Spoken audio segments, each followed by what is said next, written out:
Well, we're here today with Professor Richard Dawkins, and Professor Dawkins, on behalf of all the readers of Three Forks, I would like to thank you for taking the time to speak with us. Great pleasure. So we'll jump right in.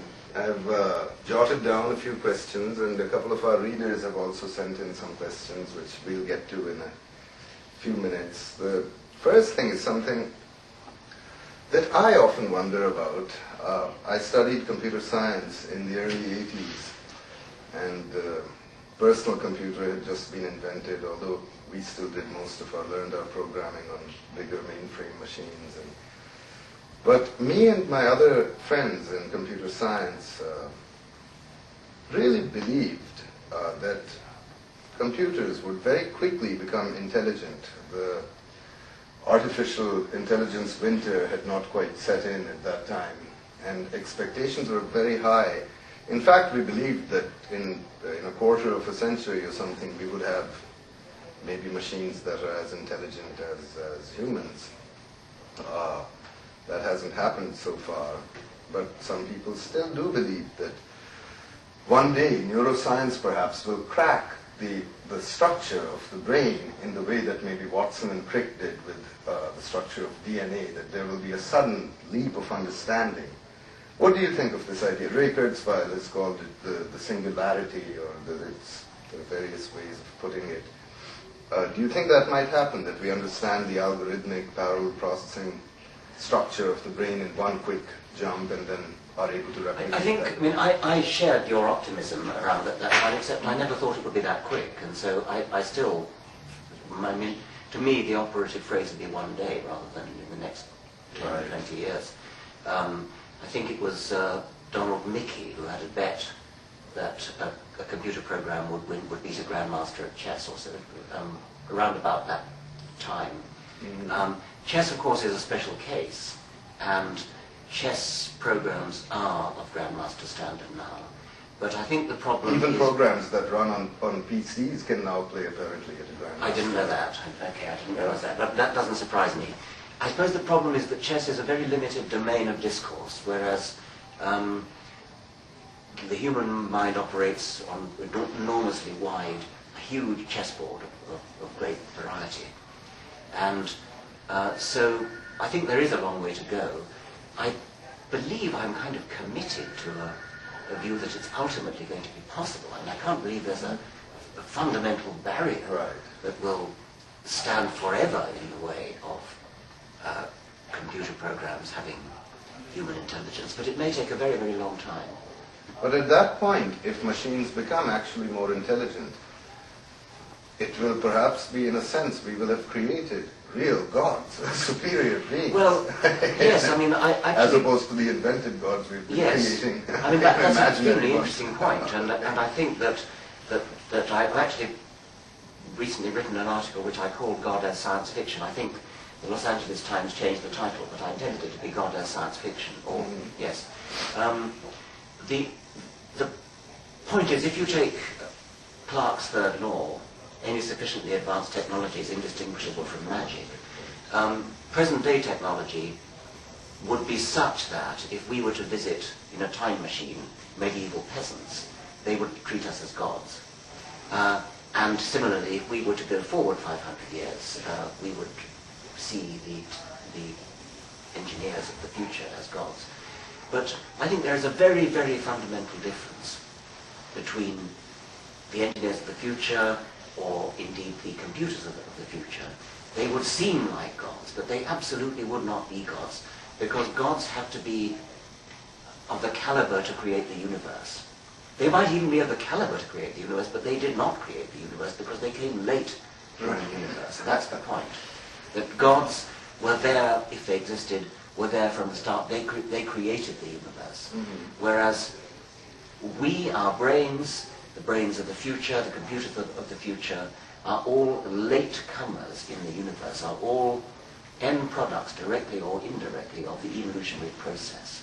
The evolutionary process which takes simple beginnings and builds up by slow and gradual degrees up to the sort of complexity that can think and the sort of complexity that can design a computer and program it to be intelligent, and from there it might indeed take off a new kind of evolution, but it's still an evolutionary process which comes late into the universe, not early.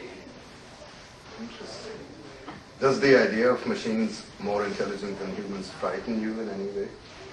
I think we are all of us a bit frightened of technology that we are unfamiliar with. And so yes, I suppose it does frighten me. It also excites me very much. Me too. And do you think it will be a gradual process of increasing complexity in machines or computers, or do you think there might be in neuroscience the kind of sudden breakthrough? That's another very interesting question. And by the way, I think it's also an interesting question whether the advent of human intelligence itself might have been sudden. I mean, I'm accustomed as an evolutionist to think that everything's gradual. But I could imagine that a software innovation in the brain, something equivalent to, say, the invention of recursive procedures in computer science, would suddenly open floodgates of new evolutionary innovation. So I think it is possible that evolutionary innovation can be sudden in the sense that there is a new device, a new trick, a new clever technique, like recursion, which once it happens, I mean, language, grammar, as you know, is heavily recursive. The whole point about syntax is that it has embedded recursive structures. Precisely. Now, it's hard to imagine what half a recursive language would look like. You sort of feel once it happens, and nobody knows how it started. But once it started, I think you could imagine that it would very, very rapidly change. So you could get a sort of, as I said, opening of floodgates in evolutionary terms. Well, let me ask you a completely different question now. I share with you a kind of irritation and even annoyance with all kinds of pseudoscience and worse, things like crystal healing and all that kind of nonsense, astrology and all of those sorts of things.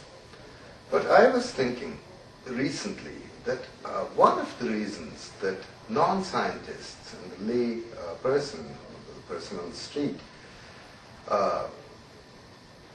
not only has faith in some of that nonsense, but doesn't have faith in science, is because there's a lot of nonsense in science as well, or what goes by the name of science. And as an example, I'll bring up, for example, the conflicting advice we get about nutrition from real scientists. Yes. And a friend of mine recently joked that the most important question science should answer now is it okay to eat eggs? Because they keep going back and forth. Yes. I mean, the American Heart Association at one point was saying you should have no more than 1 egg a month. And now it has swung again into, you know what I'm talking Yes, about. I They're do. constantly going Yes. back and Yes. forth. And you know, the public see, and these are not fly-by-night operations. These are studies done by NIH and NSF funded organizations and real bona fide scientists. So when the public sees this type of thing coming out of science, what's going on over here? Why does this sort of thing exist? And what can we do to make things more consistent and so that the public has more confidence? I think it's a very serious problem. It's one that I have recognized but not thought about enough, and thank you for raising it. I've noticed it especially in the nutrition case, as you say, and constantly seesawing advice from one side to the other. As if science can't make up its mind That's about right. things. And I suppose what it is that these are extremely complex matters. There are interactions, whether substance X is good for you or bad for you. It probably interacts in complex ways with genetics, with other substances. And so if you do a naive study in which you simply say, take 100 people, give them substance X, another 100 people, and give them none, or then look and see which one's most